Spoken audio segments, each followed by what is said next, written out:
until you came back. Oh my goodness, it's oh everybody, it's cold out. It is. Oh, it's hawking out. I don't know what all of you are doing.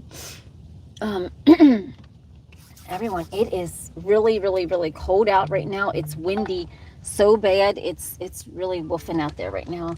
But I just came on to say hi. I don't know how many people come on.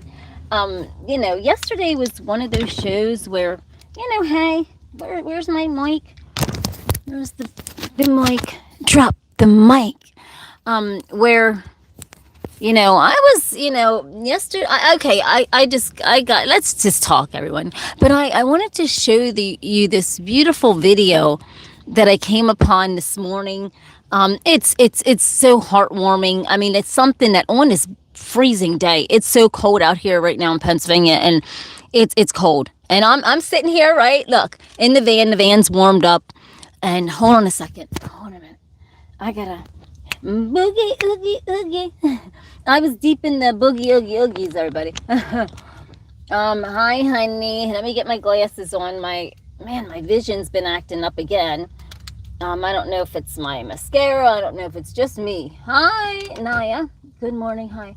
I wanted to, I gotta apologize about something I said yesterday. Okay, I said a few things, but, when a girl's wrong, she will, apologize, right? Because that's only right, that if you say something, then you gotta apologize. If you know that you said something wrong. Hi, Jermaine. How are you? So yesterday I was saying remember we were talking about 3i Atlas, and I was saying, I just don't believe in NASA and what they say.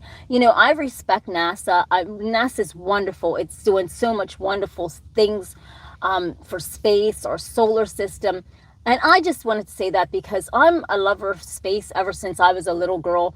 And I never want my voice to sway anyone from thinking that NASA is not something that's doing something so good for our world. So I wanted to apologize. I love NASA. I mean, some of the things I think that they do hold back, and for various reasons. I mean, there's softies out there, everybody. I get it. I get the reason why I think NASA holds things back is because sometimes, even with 3i Atlas, that people are scared to hear things that are true and that are different. But this ties into this video that I want to show all of you, and this goes to show that even things that nothing that even looks like us, right?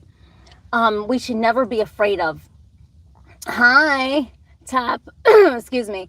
I was making a couple shorts for Boogie, and my favorite song growing up when I was a little girl was Boogie Oogie Oogie. Get down, boogie, and I was waving my hair. You know how I am. I dropped a few shorts you can check out.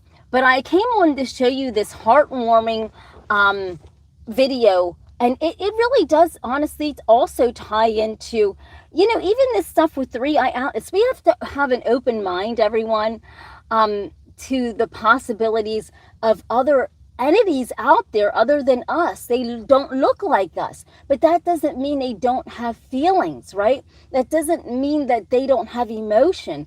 And please just sit back. I mean, honestly, you got to sit back and you got to watch this. And by the time you get done watching this, and this is straight from a reel, and I do research on everything, everybody, before I go putting it out there. And this is actually from a real man whom was a park ranger in a park. And this is his true story. He retired, but he told his story. And so I want you to honestly, it's freezing out today. I mean, it's cold. It was so cold last night. I couldn't even tape in the van, or else I would have to leave the motor run. And I was so afraid to leave the motor run in this van for hours because, this is an old van. But I just want you to sit back a minute, everyone. I mean, if you got an hour, if you got some time to spend with this girl this afternoon, this morning, I just want you to sit back and I just want you to watch this video, because this video is literally going to touch every fiber of your heart. And also, thank you, honey. Thank you, Tap. And this video is going to make you realize that just because we look different, just because people go, oh my God, there's Bigfoot out there and he's going to kill us. On the contrary, everyone, on the contrary, I want to show you a video that is quite possibly going to take your breath away this morning, and in a good way. Let me just show you this really quick. Hold on. The Bigfoot records. Okay, hold on a second. So let me go up to this. Hold on one moment. And let me get this started. And I want you to see this, everyone. Let's see. And this is going to touch your heart. I'm here to tell you right now. We're always hearing all this crazy stuff, right? But I'm here to tell you. I want you to watch this beautiful, beautiful story of this man that was a park ranger. Have an open mind. Listen to this gentleman's story, okay? And you can even, after the show's over, you can even go over to his channel and you'll see him and everything. So let's just go on to this one. I'm trying to think which one he had, and then you found, okay. And hold on one second. I actually got to get to the right one. Then he learned why it was fearing. Okay. All right. Hold on a second. I'll get to it. Sorry, everyone. I had to go to the exactly. Then he learned why we fear. Blah, blah, blah. Hold on a second. Here it is.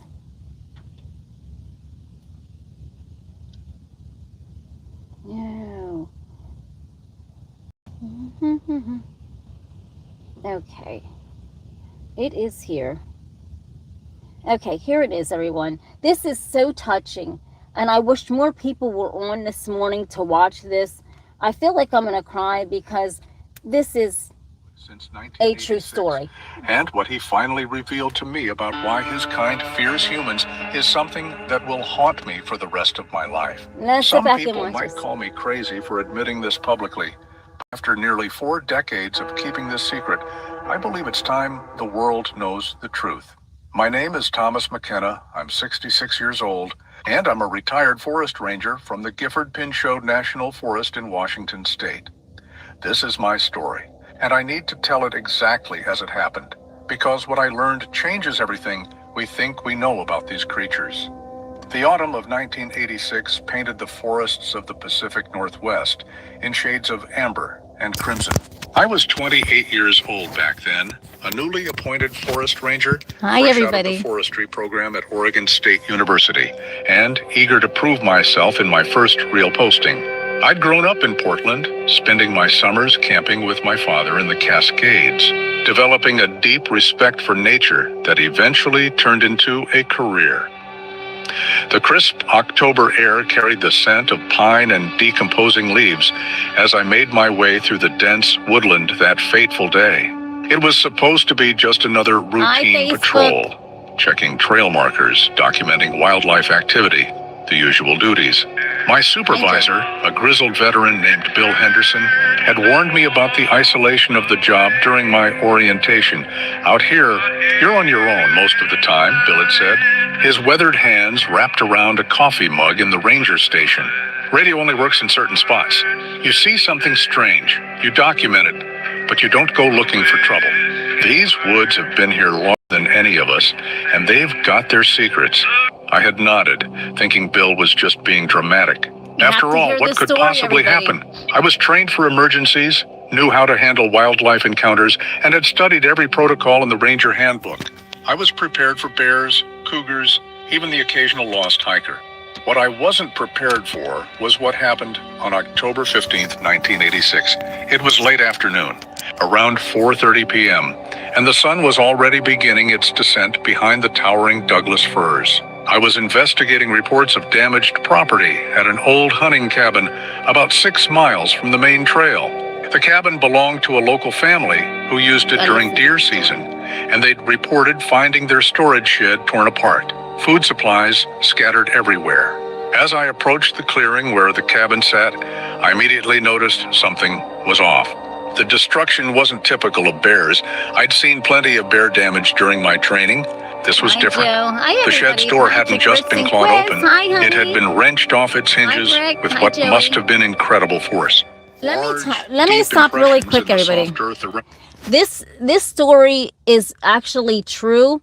And the reason why I'm showing you this is because I talked about 3-Eye Atlas so much, and the fear that so many people have of Bigfoot, of this, of that, of things that don't even look like us, right? And we think that just because something doesn't look like us, that we should fear it. I want you all to literally watch this story until the end, and you'll never fear things that don't look like us ever again. So let's just watch this.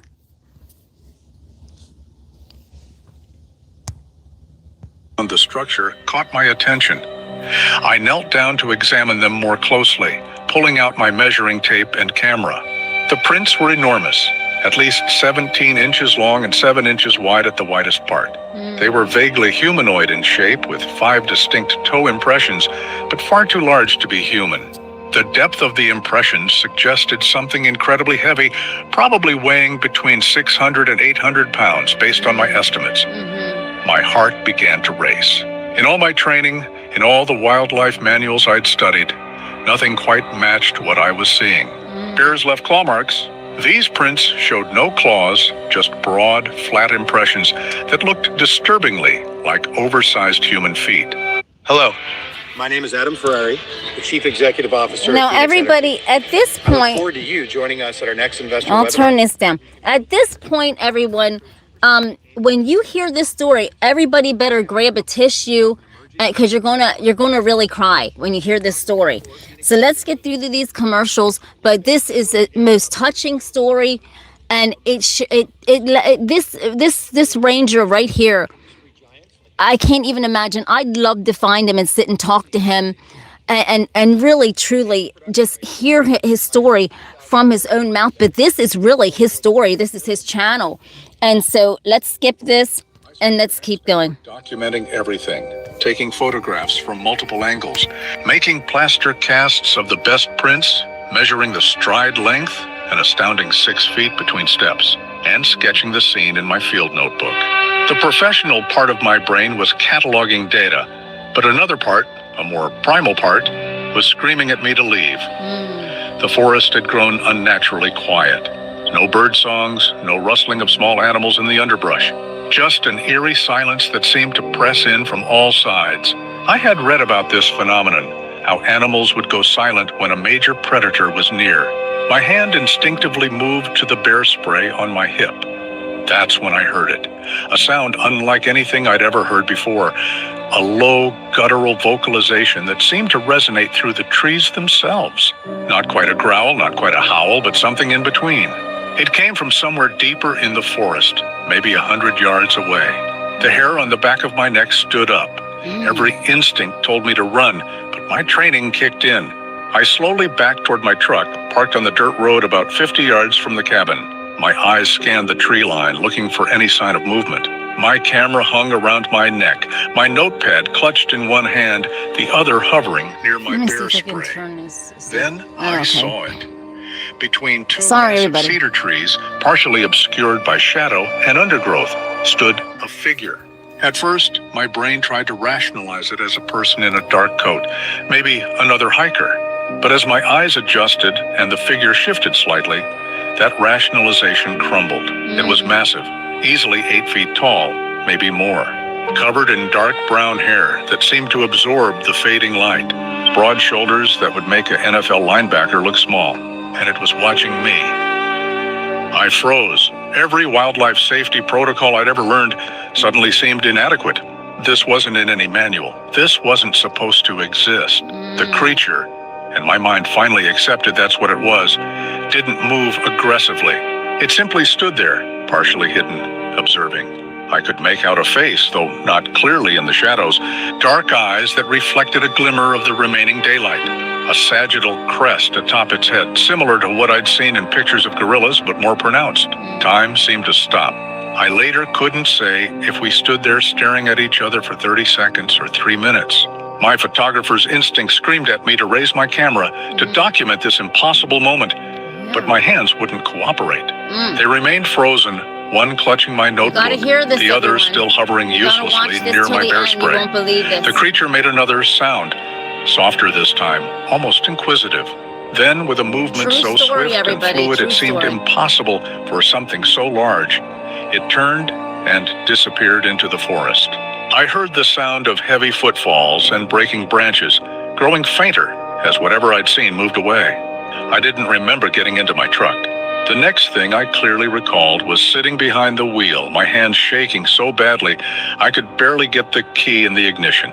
I drove back to the ranger station in a daze, my mind racing with what I'd witnessed. When I arrived at the station just after sunset, Bill was still there finishing up some paperwork. The older ranger took one look at my pale face and immediately poured me a cup of coffee from the pot that seemed to be perpetually brewing.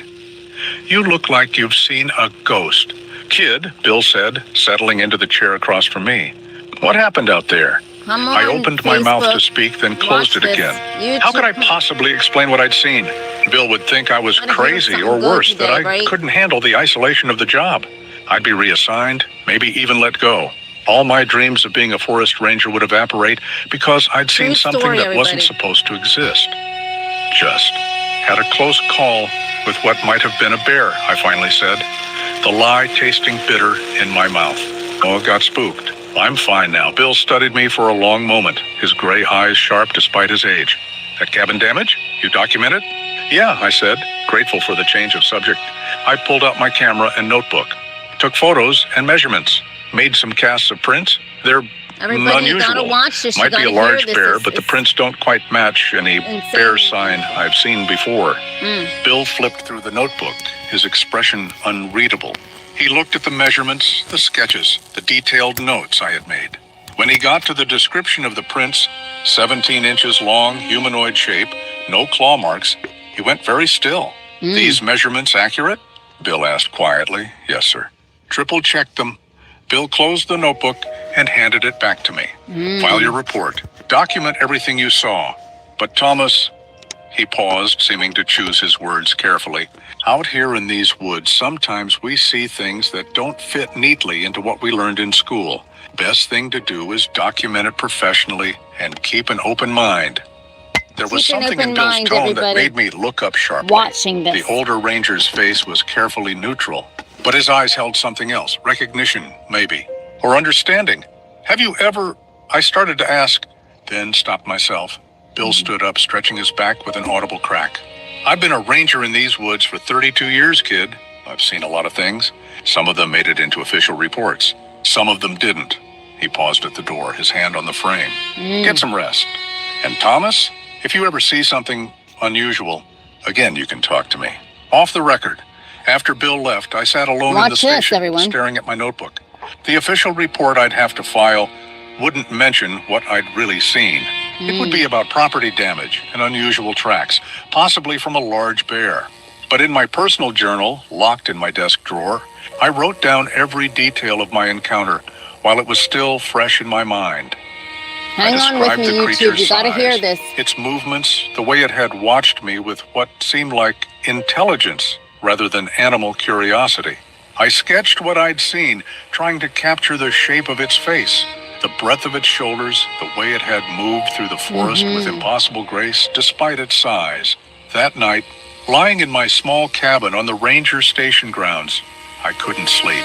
Every sound from the forest seemed amplified, every snap of a branch, every rustle of leaves. But it wasn't fear that kept me awake, not entirely. It was something else. Wonder. Whatever I'd seen out there, it was real. You gotta hang on to this one, everyone. It's a true story. Hang on to it. Living its life in the shadows, avoiding human contact. And I'll talk after. For just a few minutes, I had been allowed to witness it. I didn't know it then, but that October evening would change the entire course of my life. I have tears in my eyes. The creature I'd seen, the one that wasn't supposed to exist, the one that lived only in legends and campfire stories, would become the focus of the next 38 years of my life. And in that time, I would learn its secrets. I would discover why it hid from humans with such determination, and that knowledge would break my heart. For 3 weeks after that first encounter, I couldn't stop thinking. Everybody, I'm going to pause it here. Now remember what this ranger said. This is why you know, things that don't look like us are so afraid of us. You know, we think about aliens and we go, okay, well, we're so afraid of aliens. And in reality, they are observing us because they're wondering about us, right? And, you know, people see Bigfoot. This is a true story from a ranger. Everyone, you've got to hear this. And this will understand why we should never fear three-eye atlas. We should never fear the things that don't look like us, right? That is just so unexplainable. You got to listen to this, everyone. You've got to hear this, please. Thinking about what I'd seen. Every spare moment, I found myself pulling out my field notebook, studying the sketches I'd made, reviewing the measurements of those impossible footprints. The plaster casts sat on my desk like evidence of something the rational part of my brain still wanted to deny. I threw myself into research. During my days off, I drove to the University of Washington Library in Seattle, spending hours in the anthropology and zoology sections. I read every book I could find about Pacific Northwest wildlife, indigenous legends, and yes, even the fringe materials about Bigfoot sightings. What I found was a mixture of obvious hoaxes, genuine mysteries, and Native American traditions that spoke of Sasquatch or Tessimiquez, wild men of the woods who avoided human contact. The Lummi, Snoqualmie, and other Coast Salish peoples had stories going back generations about these creatures. Yes, I do. They weren't monsters in their traditions. They were beings to be respected, avoided, left alone. They keep to themselves, one account I read stated. They don't want our world and we shouldn't want theirs. But I did want to know more, not to capture or expose the creature, something deeper than that. I wanted to understand. What was it doing in those woods? Was it alone? How had it remained hidden for so long? And most pressingly, would I ever see it again? The answer came on November 7th, 1986.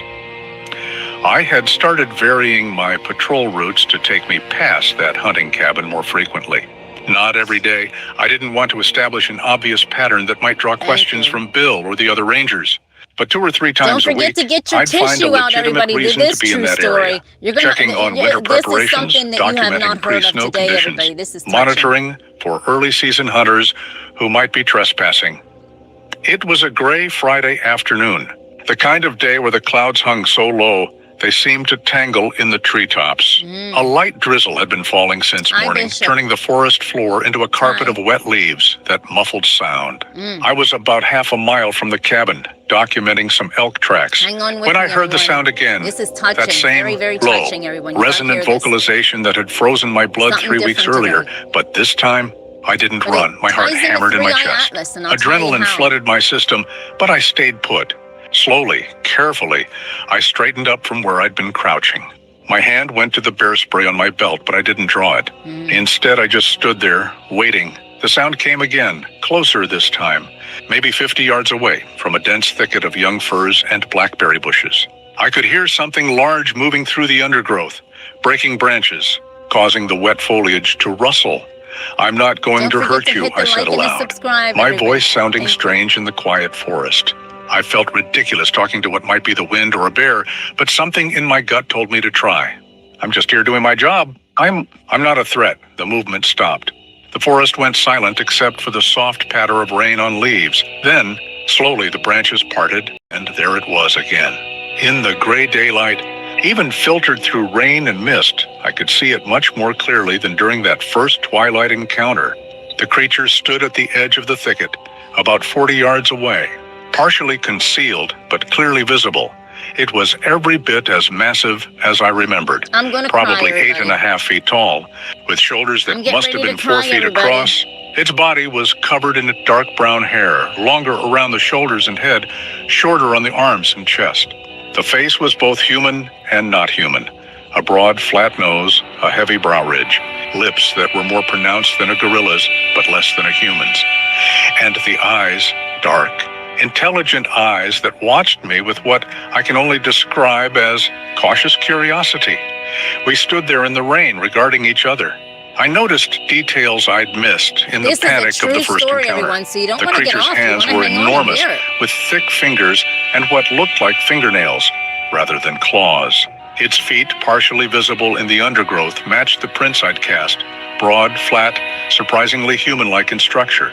It was breathing heavily, This is a its true massive story, chest everyone. rising and falling. This is the I man's could see the channel. rain beating on its hair, rolling off in Retired park rivulets. ranger. It seemed to be evaluating me, trying to decide something. Very slowly, trying not to make any sudden movements, I lowered myself to a sitting position on a fallen log. I wanted to appear non-threatening, to show I wasn't going to chase or attack. I kept my hands visible away from the bear spray. "I saw you before," I said quietly, not sure if speaking was helping or hurting. "At the cabin. I've been hoping I'd see you again." The creature's head tilted slightly, reminding me oddly of a dog trying to understand human speech. Could it comprehend my words, or was it just responding to the tone of my voice? I reached slowly into my jacket pocket and pulled out an apple, part of my lunch that I hadn't eaten. Without standing, without making any aggressive movements, I gently tossed it onto the ground about halfway between us. "I don't know if you eat these," I said, "but if you do, you're welcome to it." For a long moment, nothing happened. The creature stared at the apple, then at me, then back at the apple. I could almost see the thought process happening.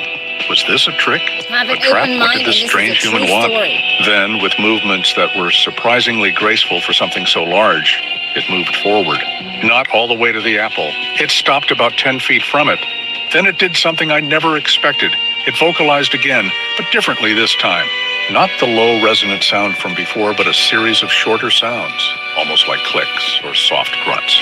It was communicating something, though I had no idea what. "I don't understand," I admitted, "but I'm listening." The creature reached down, and I realized for the first time that it had been carrying something. From the undergrowth where it had emerged, it picked up what looked like a branch with several clusters of huckleberries still attached. With a movement that was clearly deliberate, it placed the branch on the ground, then stepped back. My breath caught. It was reciprocating. I had offered food, and it was offering food in return. "Thank you," I said, my voice cracking slightly. Thank you." We stayed like that for what must have been 10 minutes, though it felt both longer and shorter. The creature eventually reached forward, snatched the apple with surprising speed, and retreated back toward the thicket. It didn't eat the apple immediately. Instead, it held it, examining it, bringing it to its nose to smell it. Then, with one last long look at me, it turned and disappeared into the forest. I heard it moving away, the sound of its passage fading, until there was nothing but rain and wind. What if your retirement savings were suddenly worth significantly less? So Elon Musk recently shared that when you're watching this, this is an actual true story. And I want to tie it into 3i Atlas, everyone, because right now we're so afraid of everything that doesn't look like us, even humans that don't look like us. I'm here to tell you this story touched my heart so bad that, listen, I had to share it because you will have an open mind about things that just don't look like us. And I mean literally from aliens to things we call Bigfoot. But guess what? Little do we know that the things that we are so afraid of could be just as afraid of us. And we have no idea. So please make sure, come on, watch this with me till the end. And don't forget to grab a tissue because you are going to be crying by the time you get done hearing what this park ranger actually experienced in his 30 plus years. Okay, so once I'm going to skip this ad and then let's get into this gentleman's story. For another 20 minutes, trying to process what had just happened. When I finally stood up, my legs were shaky. I walked to where the creature had left the huckleberry branch and carefully picked it up. Don't forget the berries to hit were the fresh, like and the perfectly subscribe. ripe. I ate one. It was sweet and delicious. That night, I added another entry to my private journal, documenting every detail of the encounter. But I also started a new section, a log of interactions, because I knew somehow that this wouldn't be the last time. I was right. Over the next 3 months, I encountered the creature 6 more times. Never at the same place, never at the same time of day, but always in roughly the same area of the forest, a territory of maybe 4 or 5 square miles around that hunting cabin. The pattern that emerged was fascinating. The creature seemed to be monitoring my movements, keeping track of when and where I patrolled. Sometimes I'd hear it before I'd see it, that distinctive vocalization that I was beginning to recognize. Other times, I'd simply feel watched and would catch a glimpse of it, observing from a distance. I started bringing offerings every time I patrolled that area. Apples, it's a beautiful bars, story, Big Nick. sometimes sandwich leftovers from my lunch. Stop being so I'd leave them arrogant. on stumps or rocks, in places where I'd seen signs of the creature's presence. They were always gone by my next patrol, and the creature left things in return. Not every time, but often enough that I recognized it as intentional. Interesting stones, pine cones arranged in small piles, once a perfect bird's nest that had fallen from a tree. It was trying to communicate, to establish some kind of rapport. By late January 1987, something remarkable happened. I was on patrol, had just left one of my usual offerings, a couple of protein bars and an orange, when I heard movement behind me. I turned slowly, and there it was, less than 20 feet away. But this time, it didn't keep its distance. It moved closer, stopping about 10 feet from me. Close enough that I could see the texture of its hair, the way its chest moved with each breath, the incredible detail of its face. This is a true story, everybody. Hang on and listen to it. Have an open mind. I saw something in its eyes. Listen to the story, everybody. Changed everything. At least Facebook's not just listening intelligence. to it. I'd already recognized that, but something deeper. Sadness, maybe. Wariness born of experience. This wasn't just an animal trying to figure out if I was a threat. This was a thinking being, one that had learned to fear my kind, trying to decide if I was different. I won't hurt you, I said softly, and I won't tell anyone about you. You have my word. I don't know if it understood my words, but it seemed to understand my intent. It reached down, picked up the protein bars, carefully, almost delicately despite its massive hands, and made a sound. Not the warning vocalization, not the curious mix. Something else. Something that sounded almost like appreciation. Then it did something that brought tears to my eyes. It reached out one enormous hand and gently touched a nearby tree trunk, then looked at me and touched its own chest. It was showing me something. The forest was its home, its chest itself. It was telling me who it was in relation to this place. I mirrored the gesture, touching the tree, then my own chest. This is your home, I said. I understand. I'll respect that. The creature watched me for a moment longer, then turned. This is a beautiful story, true story, everyone. Please listen to this. Trees, it looked back once, and I could have sworn. And I'll tie this into 3-eye atlas, everyone, at the end. But I could have sworn it was making sure I was still there, still watching. That was the moment everything You'll changed. have tears in your eyes, everyone. This is this is serious stuff here. You'll have tears in your eyes. A commitment, a promise, a friendship, if such a thing could exist. Hit the like and the species subscribe. So different, yet somehow not different at all. I had no idea then that this relationship would span decades. I had no idea that I would eventually learn this creature's story, understand its fears, discover the dark truth about what humans had done to drive its kind into hiding. Exactly. All I knew in that moment was that I had been entrusted with something precious, a secret, a connection to something the world thought didn't exist, and I was determined to protect it, no matter what it cost me. The years that followed taught me patience I never knew I possessed.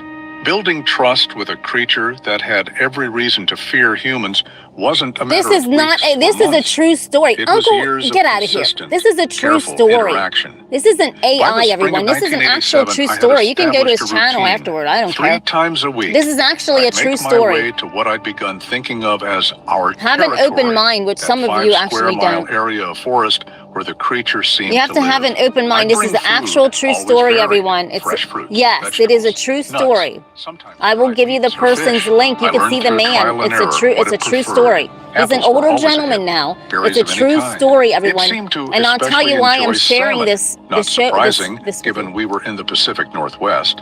I'd leave Please the listen to offerings it in and have an open specific mind, and I'll tell you this. And over time, the creature began meeting me at these spots. I'm tying Not every into what time, I'm but talking increasingly about often. later on after Sometimes it would watch Arizona. from a distance. Have an open Other mind. times My it would goodness. approach, take the food, and leave something in return.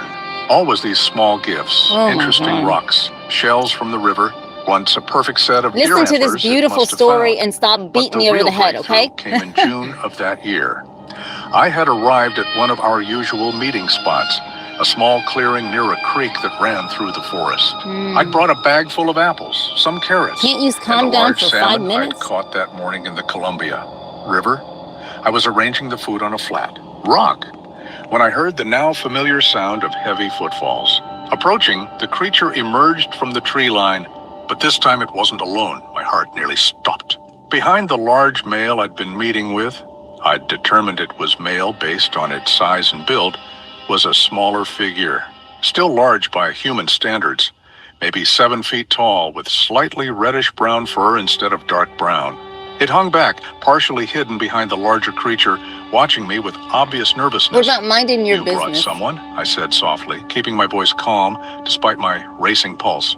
That's okay. If you don't know There's what's going on, plenty of- Arizona, don't comment on something you do not know. Why aren't people on Medicare Okay, grabbing everyone. the free? So while that commercial's going on, the reason why I'm showing you this true story from this park ranger, and you will see this older man, I'll give you his link and everything that you can actually go over and you can see him and everything, is because this is going to tie into what I'm saying about 3-Eye Atlas and talking about that after this video is done. I'm not joking. This is something that is really, really, really gonna really, what the heck? I accidentally, oh my goodness, accidentally hit that. Hold on a second. We were in the middle of this and it accidentally, I accidentally hit it with my finger. I'm sorry. I have to get back to this. Hold on. But you will actually see the real truth of this. Hold on. I literally hit it with my finger somehow or another. So give me a second to get back to it. And it's a real true story from this man. I don't even know. My God. I'm trying to get this on here. I'm trying to find this. Oh my God. Hold on a second. Guess what? It took it away. This is weird. It literally took, something happened to where all of this is taken away. I have no idea.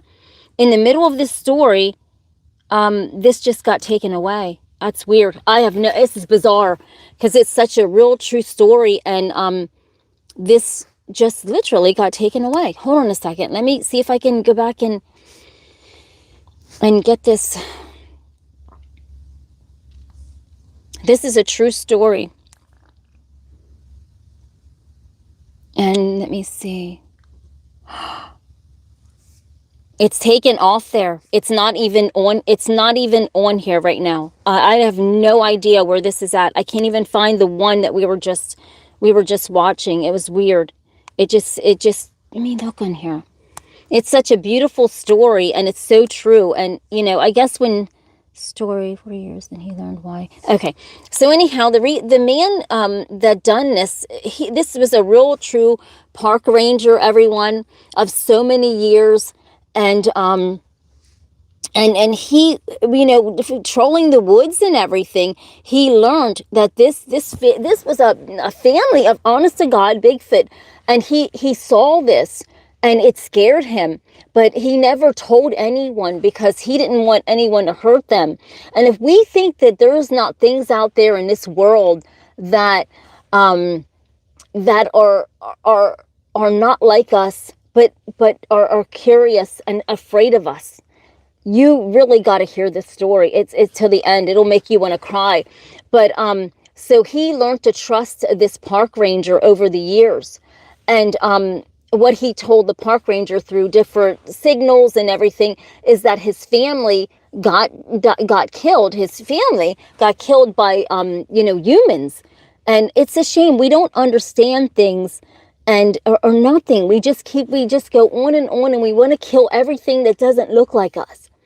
And in this, we don't want to understand anything. We want to just kill something, and we don't want to understand the aspect that these things that like Bigfoot or something, they have feelings too. And you should see this video, and I wish it would come up. I saved it, but I can't even find it on my thing where I saved it. It's really weird. I can't even find it.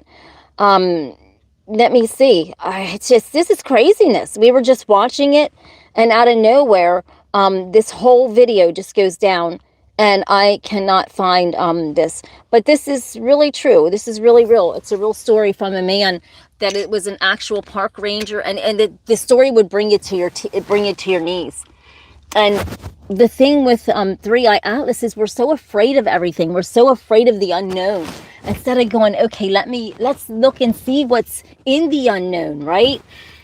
No, we're always ready to shoot it down, kill it, analyze it, right? Instead of going, okay, let it live. Let's see what we have in common with this. And that's what that park ranger did. Instead of, getting someone to go and kill these Bigfoot, or what we would call Bigfoot, no, he tried to take the time to understand. And when he did, the story is so touching, it will drop you to your knees. So, I always say that we're not the only ones on this earth. We always want to think that we're the only ones here and everybody else is out to hurt us. Three-eye atlas, the Bigfoot. That's not true, everyone. Things are out here wondering what we're about. And we're here trying to kill it, going, we got to get it. We got to stop it. We don't want it to happen because we're afraid of it. And the things that we are afraid of are the things that we should embrace, such as things that we don't look like us. But no, we don't want to do that, everyone. We just want to run away, and we want to grab them and try to find the Bigfoot, and we just want to kill them.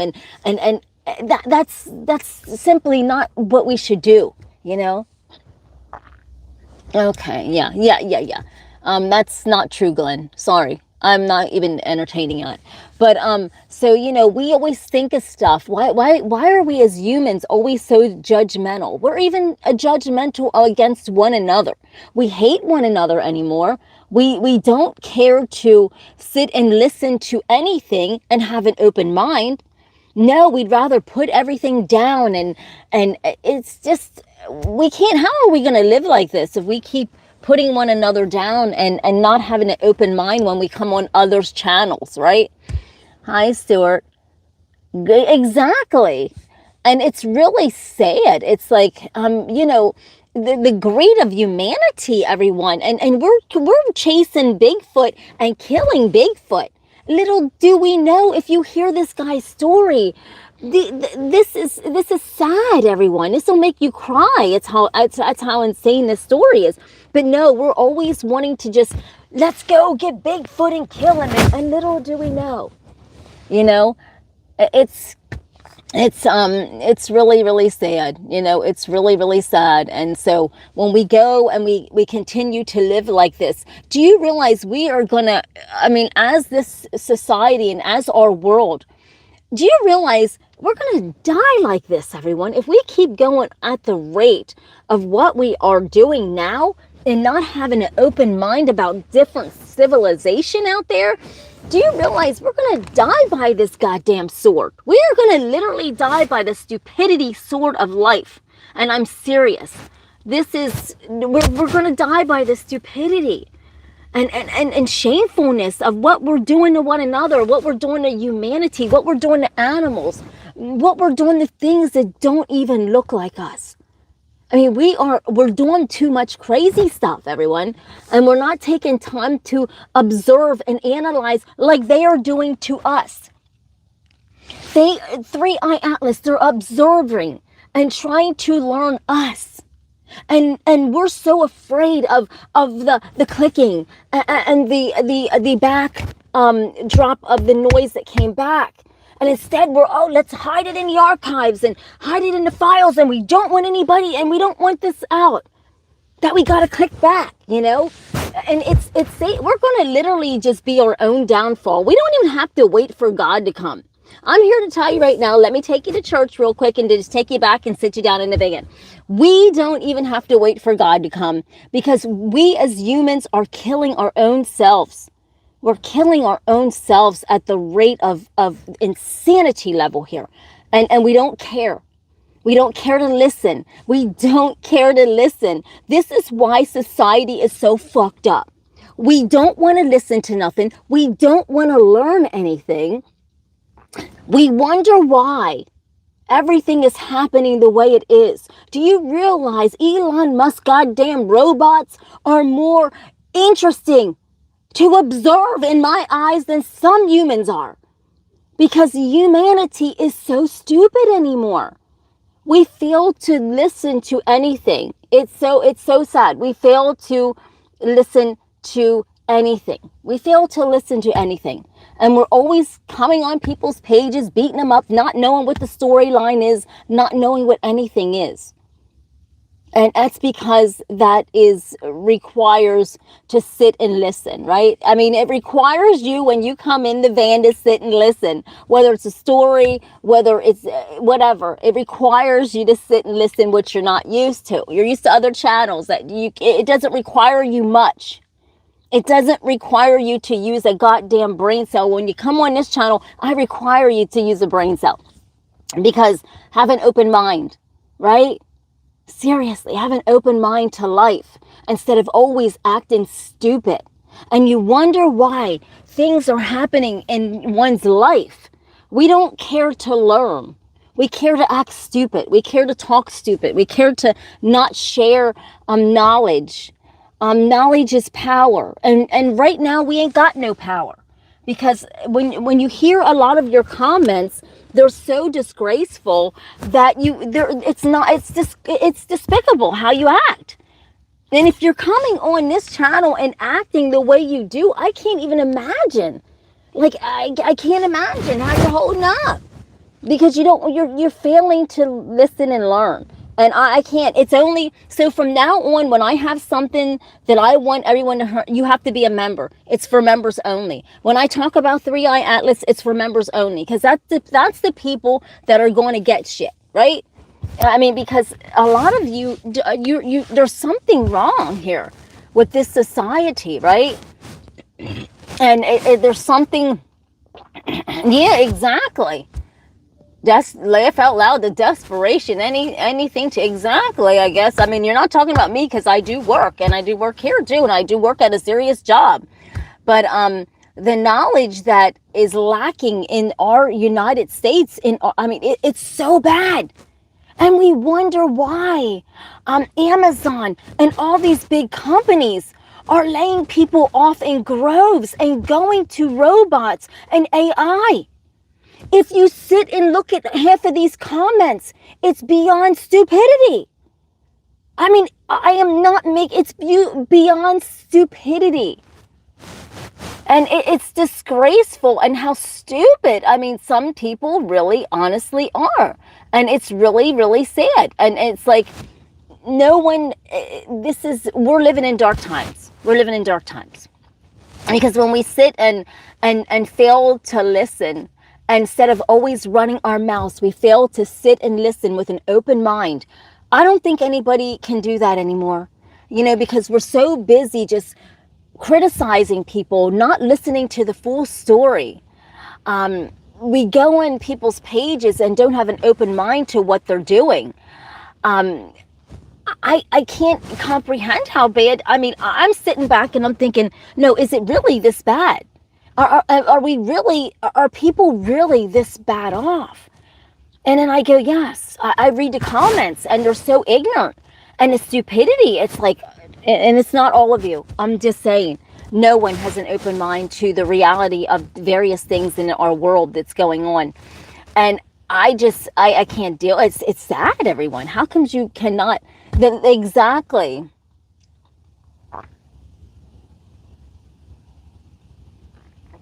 Exactly, Gorilla. You're right. It is. This is why robots are taking over. I mean, I'm God serious. This is why these companies are buying robots to take your jobs. They're sick of how humans are acting at the job, not showing up, not working right, not doing anything right. But you require a paycheck that's higher than your goddamn knowledge. Can I say this without, I don't even care. I don't care. You're requiring a job to pay you something that you don't want to show up to. Your knowledge, obviously, from the comments, it's not there.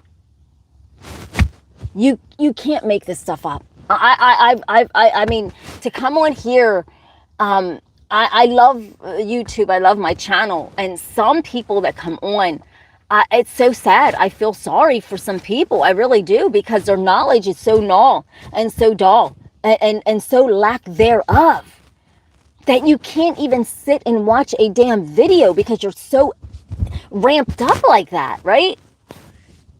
It's too much. It's disgraceful. I can't even believe this, everyone. I'm serious.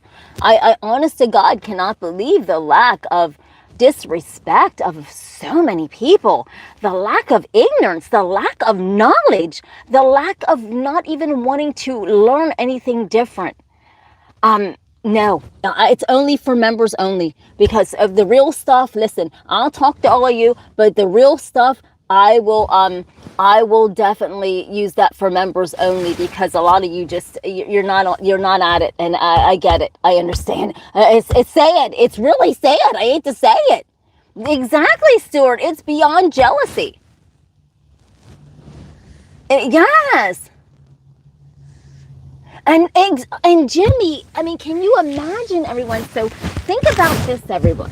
Think about if somebody's coming on my page where I like to share knowledge, various things, and you're that disrespectful.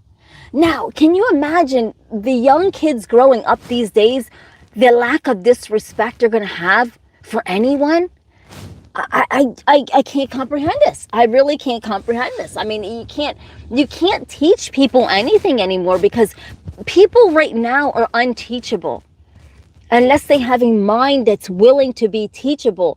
So many people are sitting on social media putting others down that are actually doing something and lifting others up, right? So I like to lift others up and not put anyone down. Oh, thank you, Thomas. So, everyone, I just, I try to teach his knowledge, but just like I said, you have to become a member, because I won't share any more anything. Exactly. You're right. And they do, and they have no respect. And this is why companies can't tolerate it anymore. Companies are seriously done with lack of respect. People aren't coming to the job even looking. I mean, it's all tied into this, and it's all tied into what society is doing. It's so sad, because our young people are falling at grips, obviously, a lot of people, and you see the comments, the knowledge is not there. Unfortunately, the learning aspect of their minds is not there. And so I just, it's really sad. I think it's sad, everyone, when you try to teach people something that that they should hear because it's out there, right? And we want to, but yeah.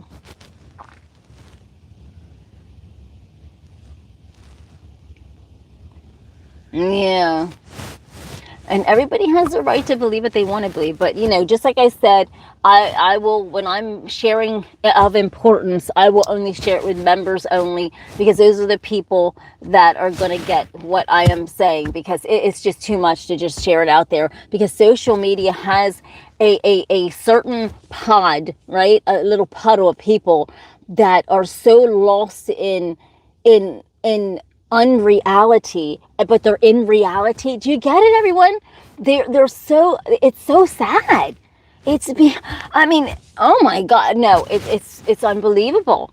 And I just go back to just various things. I always loved learning new things when I was a little girl, and I can't understand how some people are so lack thereof, not wanting to learn anything. I just can't get over it. I can't.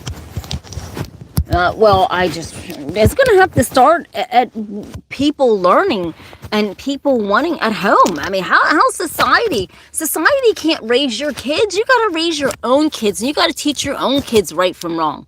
That's not even a society thing. That is a thing that people should be doing, and teaching their kids how to become good humans in this world. Exactly. So the two become it's terrible. It's terrible. And so when I sit, okay, I'm 57 going on 58, and when I look back, I'm thinking, man, as kids, we were never this disrespectful. As kids, and even adults are these days. I mean, this social media is so good, but people make it so bad. Social media is the best learning tool ever. And what do? We destroy it by ignorance, by discontent, by hatefulness, by driving a force in people that are trying to get beautiful messages out there, right? And we can't, when you're dealing with stupidity. I hate to say it like that. I'm going to go to this level. When you're dealing with stupidity, you can't expect anything else. You cannot expect anything else. No, it's the people that have social media doing more harm than good. It's not social media. Social media is the most beautiful learning tool ever. But just like I said, nobody wants to learn. Did anybody want to sit through that video before it claps down and it got taken out? Absolutely not. At this point in time, after reading everyone's comments daily, all the time, I would rather fucking sit with one of Elon Musk's goddamn robots and have a conversation with that than some of you. I'm God serious. Because the reality of what you don't want to learn is going to kill you. It really, it's going to eat you up. It's going to eat you up. I'm doing good, John. I tried to give you something good today in a beautiful story about a park ranger, and this is a true story. But no, I can't. I don't even want to say nothing. I'm done. I don't want to even talk about it. Let's just say hi and keep going, because that's the level of what is happening here. So I can't even. I know. Okay, I'll just, please, everybody, if you're very intelligent, you want to learn something, just become a member, and we'll talk intelligent stuff, because this here, right here, we'll just sit and talk goofy stuff, because that's the level. You get what I'm saying? It's craziness. No, Chris, you get what I'm saying? Because social media has a level of people that sit around and do absolutely fucking nothing. And then they come on people's channels like mine and try to go, oh, well, you do smoke pot, you do drugs. But yet you're sitting there doing absolutely nothing. Nothing. But harassing people that are actually working their channels, have jobs, doing something for their life. But you'll come on a channel like mine and that's trying to teach you things. And being a kind human. I'm in the van. This is Vanlife. This is DEEPIn. But no. You'd rather just come on and just act stupid. And I can't deal with that. Maybe this should be the intelligent channel and no one else is welcome. I can't. I am serious. If you have a brain, don't come around here if you don't want to learn something. If you're going to be stupid, seriously, if you're going to be stupid, you got to get the fuck up out of here. I don't want no parts of stupidity. I can't do it. Because that right there is a direct sign that we are falling apart here in the United States. From the comments that I see, as a matter of fact, daily, is a sign. It's not a good sign. It's not a good sign. Hi, Paul says it's saying never be alone because you know what's going to happen, and I learn about Tina. Oh my God. So, I'm not sitting and even entertaining the crazy side. I'll talk to you, but only members only with a knowledge that has a head full of knowledge be a member, because if you're stupid, I'm not trying to be ignorant. If your ass goes if your brain goes only A to A, don't be a member on my channel. I'm God serious, because I'm done with stupidity. I can't do it no more. I'll sit and talk with your asses, but don't be a member if you're going to be if you're only going to A. Yeah, oh my God. Oh my gosh. Matt says, I'm from UK and we're falling apart too. It's sad. No, see, this is not funny. Yeah, exactly, right? Exactly, Naya. It's horrible. I mean, and you're right. It's teens but what does that say, Naya, though, about teenagers? What does that say about the parents of them teenagers? What does that say? What does that say when your teenagers are trolling people's YouTube channels and being so disrespectful? That is our future, those teenagers. If they're coming on people's YouTube channels and talking like that, I can't even imagine what they're going to do to our society when they take a hold of it as they get older. What is going to happen? I mean, they're because they're running on stupid. And they're running on, on a video game. And this is why factories are closing. Because you can't do nothing with stupid. Hell, you can tell a fucking robot what to do, but a person and a human that doesn't even want to learn shit, you can't tell him shit. And that's the thing that's happening with this society. It is so bad. It is so bad. And you can't make it up. So please, if you go to just A and not to the whole alphabet, don't you dare subscribe. Don't even be a member. But don't forget to hit the like and the subscribe, everybody. I'll talk to anyone. And this is a welcome channel for all. But when you're going to act stupid, I'll just let you in the comments and be stupid. But I don't want you as a member. I'll be honest with you. Stuart says, still come on good. Still some. Oh, yes. Of course there's good kids out there. Oh, yeah. Factories definitely were. Can I see you without your glasses, Jay? Yeah, sure. You strong like I like you. Thank you. Here I am without my glasses, everybody. Oh, my word. Probably my makeup's. But I wish you could have heard the whole story, everybody, instead of these little... I can't do no dumb stuff. But, you know, I'm just sitting in here, and just like I said, I couldn't come on last night, everyone, because it was so cold. It was... it was really freezing last night, and the wind was blowing, and I couldn't leave this van on the hobo street. And listen, we can't leave this van on, everyone. You know what I'm saying? We can't leave this van on for over an hour. I mean, I'm not doing it. I know the mechanic said, yes, Tina, you can, but I'm not fixing to try to do it. I don't, you know what I'm saying? Oh my gosh. Hi, Arnica. How are you doing? Michael says, hi, Rishi. Hi, Rushy. How are you doing? Hi, everyone. Thank you for coming on. And it's actually, everyone, I'll be honest with you. I got my shorts on, but tonight when I come on, it's cold. I'm figuring out a situation right now, everyone, and what to do, what to wear tonight.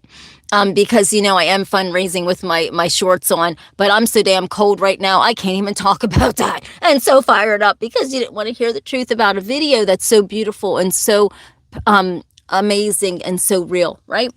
And so, oh, thank you. Yes, absolutely. And I'm sitting here cold. I really am. I'm actually cold. My coffee's cold. I'm cold. The van's cold. I think I'm going to... Hold on, everyone. I'm going to start the van up a little bit. Hold on. Sorry about that. Hold on. Let me start the van up a little bit. Let me get over here. And let me just be careful. I don't want to knock these over. Just give me a minute. Because this shit's getting cold up in here.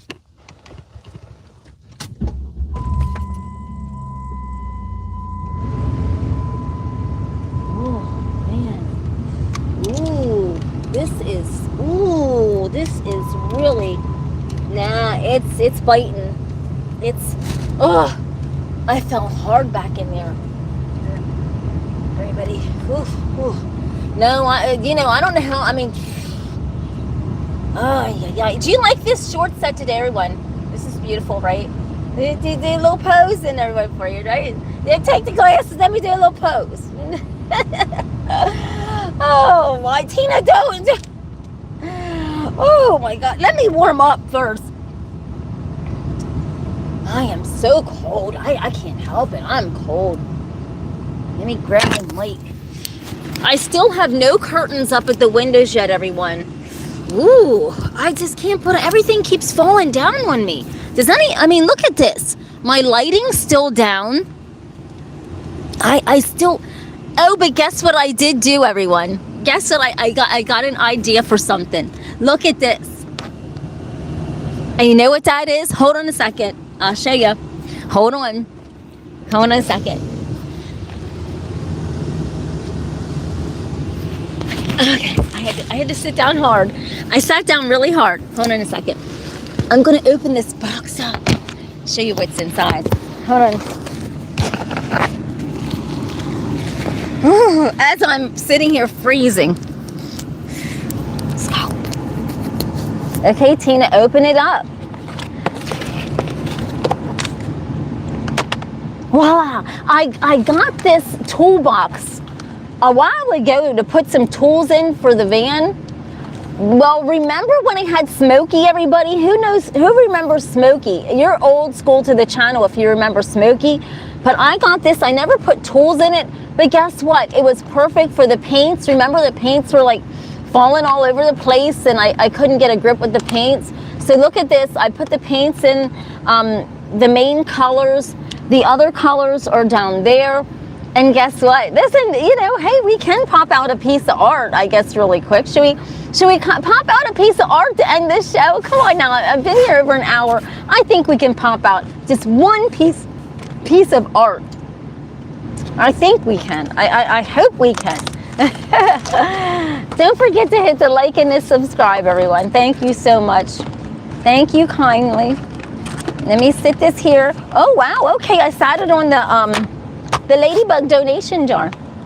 And it sits there really great. All right, now we're making progress. So, let me get get this out. We'll just pop out one piece and then I'll let you go until later on today. I'll probably be doing another video later on. I don't know what, or maybe probably just making shorts and in the night I'll be back. So let me just pop out this piece of art for all of you to take out the show, right? Listen, pop it out, pop it out. All right, everybody. So let me break this piece of art down here for all of you. Come on now. Let's break this down. Tina, what color are you using? I'm gonna pop out the black. I'm gonna put a little bit in here. That way we just don't have to, then we can just seal this up. Because remember the paint was all over the van? It was a mess. All right, so I love this. I mean, this actually works good. Woo, we don't want any spills. So before I get going, let's do some art, everyone. So I'm gonna take this around. Let me just take Facebook down here. Yes, let's do something awesome. Wow, that works really good in there. Let's just take this. Now, you know how I do this. I don't know what we're gonna just try to make the most coolest piece of art. And we'll see what happens on here, right? Let's do it. I use my intuition to break this down. Don't forget to hit the like, subscribe, double, tap that screen, everyone. I love you. Thank you so much for even hyping the video, everybody. Thank you. Your hypes are all hyped up. Thank you kindly, everyone. So I'm gonna take this around. And I want some open parts, some open white parts on the board. And I'm gonna take this around and then I'm gonna sit this cup right here. And let's see what we come out with this. Let's see, I've got green.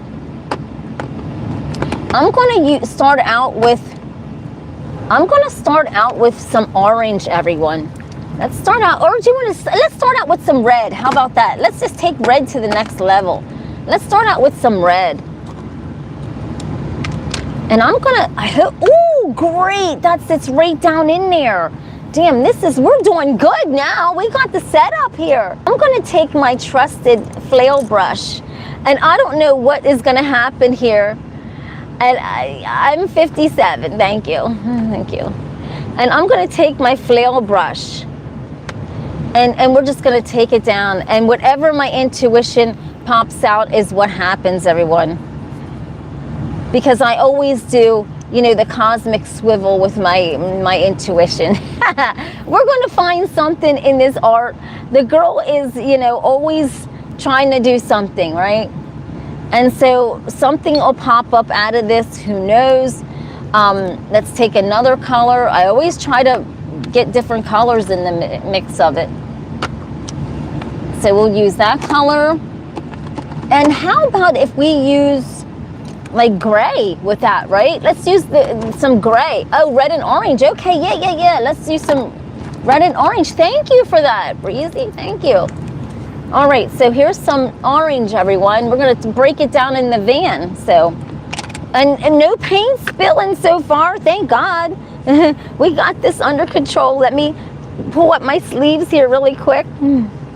And so I can just, and we still have the cup there. And whatever my intuition does, it's meant to be done. I mean, I don't force anything on the brush, in the hand of the brush. So I'm gonna pick this up and I'm gonna sit this cup down here. We're gonna find out, is there anything on here that we need to know? Something's telling me to throw some white into this.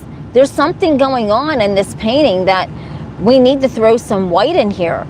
So let's throw some white up into this, everyone, and see what's going to happen.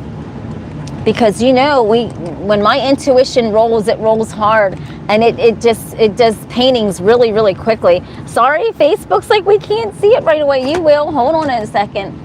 So let me grab the white. Hold on. And stick it here. We just don't want nothing to spill out. Remember, we've had spills on here. And so what I do is I just do the happy dip like that. And this white here, I have it thick so it grips. And however my intuition goes on it.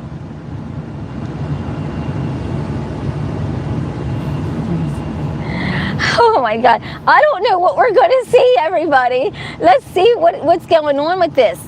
Damn. Do we see anything? What do we see, everybody? Do we see anything? This is what my intuition done. I don't know. Do we see anything? This is what my intuition printed out. This is freaking scary. What is this? Okay, this is crazy. This is awesome. This is awesome. No, hey.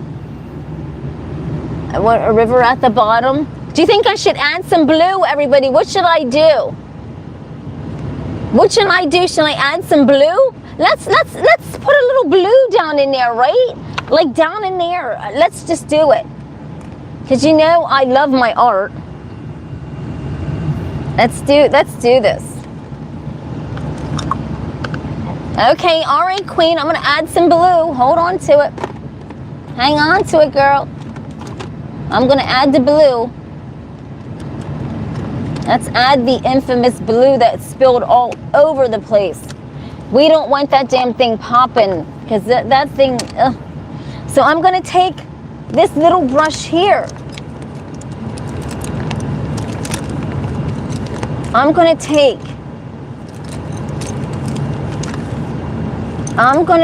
this brush here. I'll tell you what, I'm gonna take the little tap tool into that. I'm gonna take my little tap into this. And I'm just gonna go like that. And not in any kind of motion, but I'm just gonna pound it in and just drive it down. Because, you know, I don't want it to be perfect, everyone. I don't like perfect art. I like to drive it down, right? Let's see how this looks. Thank you. Let's see what this is about, because I don't, my intuition don't like it. Look at that. But I'm gonna clean it up a little bit more. I'm gonna take this brush and kind of tap this through. And kind of drive it up in. Let's see. Look at that, everyone. Damn. That's fucking insane. Thank you. Everyone, we tapped out this cool piece of art, everybody, for the show. We tapped it out. And yes, it's spooky and it's interesting. I don't know, that's just how the art comes about, everybody. Everybody's like, Tina, you tap out scary stuff. I have no idea. I'm touching galaxies, everybody. I'm morphing galaxies on here. I am morphing galaxies. So you know what? Wherever this girl's mind goes, that is where the art mind wanders. So have a blessed day, everybody. Thank you for hitting the likes, the subscribes, and stay up on this girl and while she's deep in those woods. And I'll tell you what, let me blow out that candle and get warm. But here's the situation. Let's twist this different ways, everybody. Now, my art, I always put my signature marking on the back so I know where the face is. Yeah, it's crazy, isn't it? Naya, thank you. Come back, honey. Frank says, you don't have to try and shame everyone today. Find a better cause. Oh, God. Okay, I don't know what you're even talking about, Queen. You're just weird. You know what? Go to your own channel, girl. Go find your channel, girl. Go. Look at this. So thank you, everyone, and I'll see you then. Don't forget to hit the like, subscribe, double tap. What is all this tippy tapping and hyping? And I'll see you then. Bye. There you go. We just tapped it out. And let's see it really quickly in different angles real quick, because I turned the heat on. Let's see it this way. Let's see it this way. The hell? Oh my God, it even looks different that way. That's insane. Ooh. Let's see it this way. I think it was meant to be.